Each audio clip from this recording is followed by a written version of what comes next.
नहीं रहे हो, उसी स्तर के परिवार में तुम्हारा जन्म होगा। जो खेती आप बोकर के गए उतनी ही खेती आपको मिलेगी। ये दान की महिमा को जब सुना, महाराज जी ने प्रवचन जो कर रहे थे, अभी आप वहीं पर आ जाइए, वो चोर भी सुन रहा था हाथ जोड़ करके। उसके तो दिमाग के जो बोल्ट ढीले थे सब खुल गए। वाह, ये दान की महिमा आप पहली बार सत्संग हमने सुना है।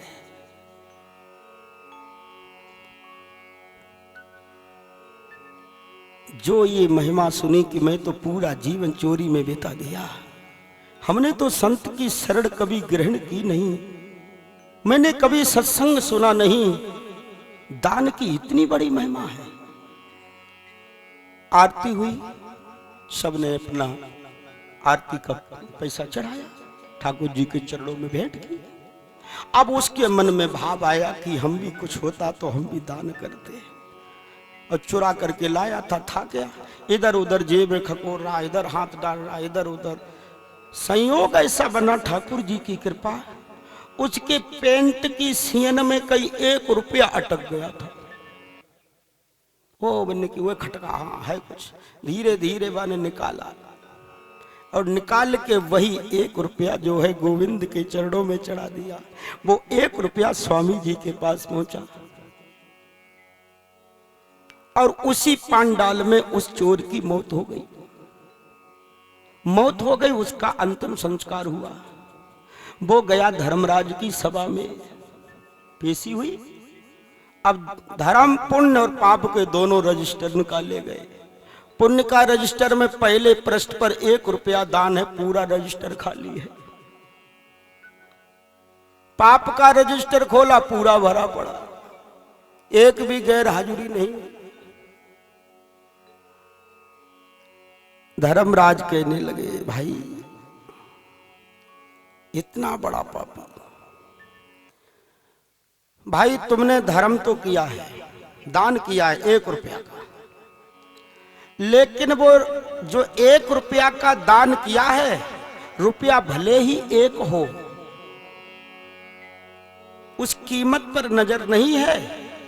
नजर कहां है कि वो 1 रुपया दान किया कहां पर है। नजर तो ये है, जैसे कोई अंजन होता ना, अंजन, वो तो उसमें कंप्रेसर नहीं बन रहा था, वो हैंडल लगाने वाले आपके साथ अब नहीं होंगे, तो बेचारे परेशान हो रहे थे खेत वाले भराई करने के लिए। अब वहां से कोई मिस्त्री था जानवकार, वो वहीं से निकला, तो वो बार बार हैंडल लगाए और वो कंप्रेसर कट ही नहीं रहा, परेशान। तो वो वहीं बैठ गया, बीड़ी पीने लगा और देख रहा है वो 4-5 लोग पसीना बहा रहे हैं। तो वो बोला कि भैया के हाँ, कि हम आपके इस इंजन को ठीक कर दूं, आपके इंजन को मैं ठीक कर दूं, रुपए 100 लगेंगे भाई। तो नहीं, हाँ हम 100 रुपए दे देंगे तो ठीक कर दोगे। नहीं, हथौड़ी लगाओ, हथौड़ी लाओ, और हथौड़ा लेकर के लगाओ इसमें हैंडल, और उन्हें एक उसकी खोपड़ी में दिया कंप्रेसर जहां था, एक लगते ही कंप्रेसर सही आ गया। मैंने 100 रुपए दिखाओ, मैंने कहा एक हथौड़ी के 100 रुपए, मैंने कहा हथौड़ी के रुपए नहीं है, हथौड़ी 10 मारो, लेकिन रुपए इस बात के, हथौड़ी लगाई कहां जाएगी, लगेगी कहां पर, रुपए इस बात के हैं। तो रुपए की दृष्टि नहीं है, जो रुपया दान किया कहां पर है, स्थान कौन सा था, महत्व तो इस बात का है। बहुत भजन किया हमने। यदि में एक माला 5 मिनट में यदि घर में बैठ करके जपते हैं तो 1 माला का पुण्य मिलता है। वही 1 माला यदि हम गौशाला में जपते हैं, 5 मिनट की जपी हुई 1 माला 10 माला का पुण्य देती है। स्थान की प्रधानता है। और वही 1 माला 5 मिनट में यदि हम पर्वत के ऊपर बैठ के जपते हैं तो 100 माला का पुण्य मिलता है।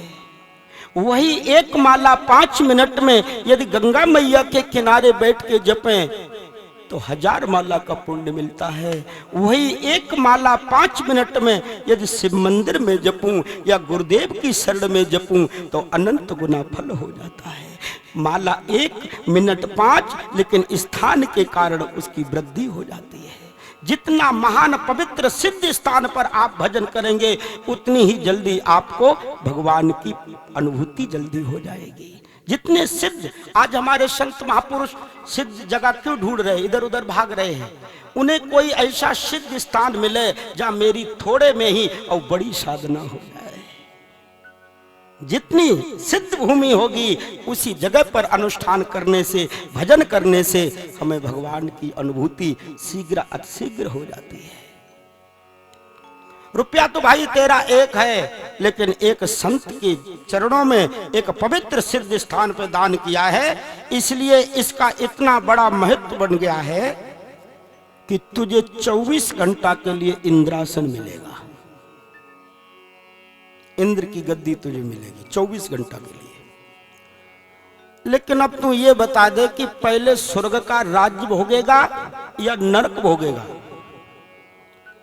उस चोर ने कहा तो महाराज ऐसा करो, पहले स्वर्ग मुझे भोगवा दो और नरक अखिट्टा हम बाद में भोगते रहेंगे।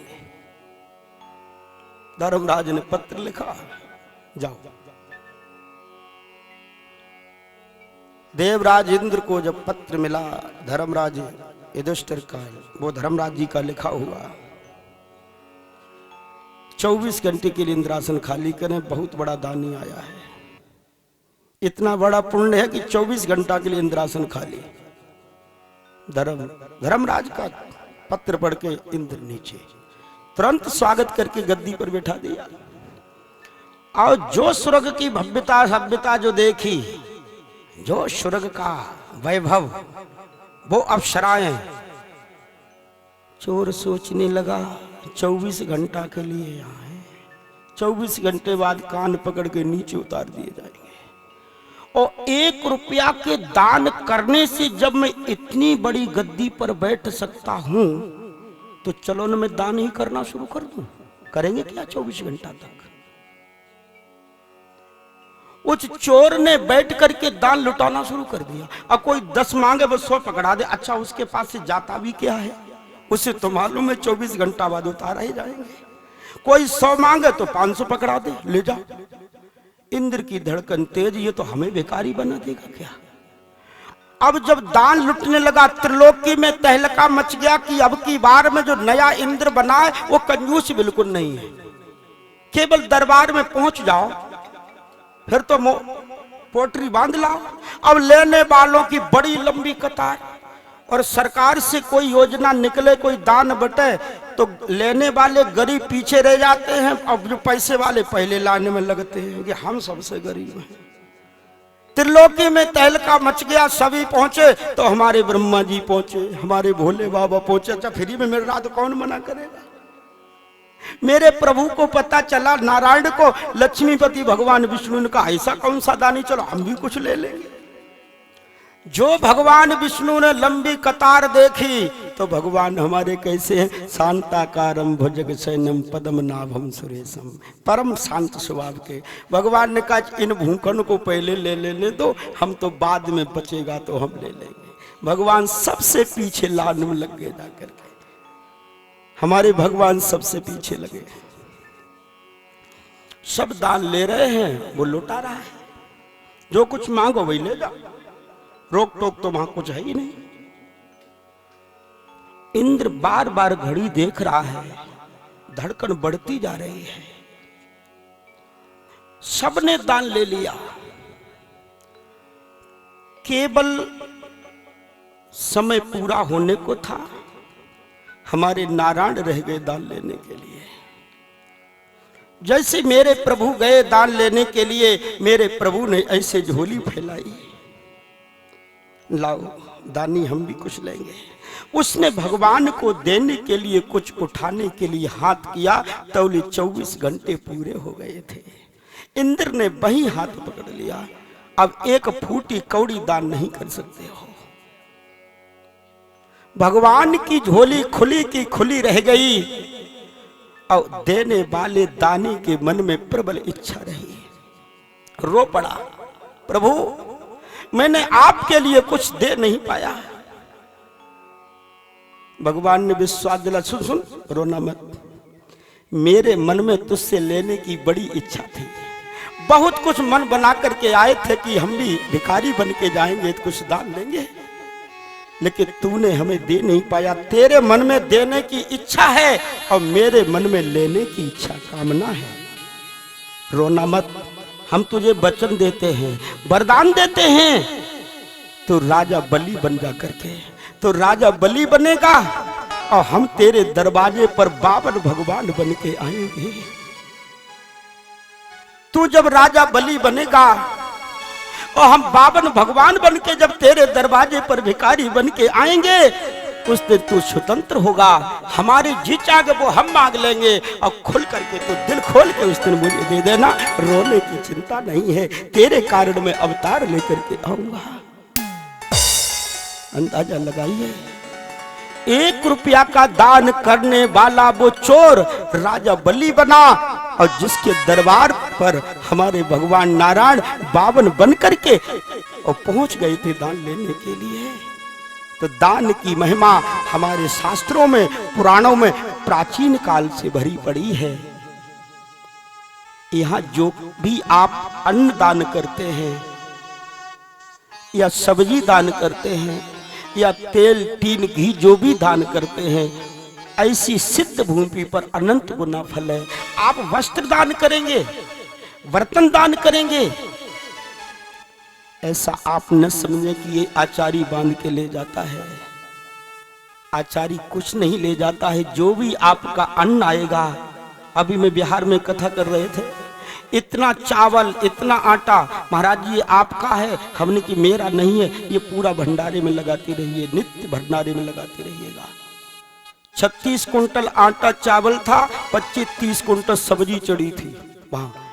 खाली हाथ कोई आता ना, कोई एक बैंगनी ले आया, कोई तोरई ले आया, कोई आलू ले आया, कोई आटा में 2 मिक्सचर नमक लेकर के आया कि ये तो वही चुकटिया बाबा है, इसको दे देंगे। हमने ये सारा भंडारे में लगाइएगा, हमारे किसी मतलब का नहीं है। जो भी आप दान में करेंगे और यहाँ जो भी गुरुदेव के शरण में आप देंगे, गुरुजी सब गरीबों की सेवा में लगाते हैं। यहाँ जो वस्त्र है वो रामनगरिया में जाकर के बढ़ता रहता, कितने गरीबों का कल्याण होता। मैं तो यहाँ से एक जो है टुकड़ा भी लेकर के नहीं, एक तौलिया भी, एक रूमाल भी लेकर नहीं जाता हूँ और न जाऊंगा। केवल गुरुजी की सेवा, उनका आशीर्वाद लेने के लिए आता हूँ। जो भी आप जो अपनी श्रद्धा से दान करेंगे, वही वस्तु आपके घर में अनंत गुनी बढ़ेगी और गुरुदेव उसको इतना गहरा तुम्हारा पहुंचा देंगे कि वो जन्म जन्मांतर तुम्हारा मिलता रहेगा। ऐसी जगह पर जो वस्तु आप दान कर देंगे, जो कुछ करेंगे, उसको सीधा भगवान के ही दरबार में उनको हाजिर कर देते हैं। बोलिए नारायण भगवान की, श्री वृंदावन बिहारी लाल की जय हो। हेलो। गजब करी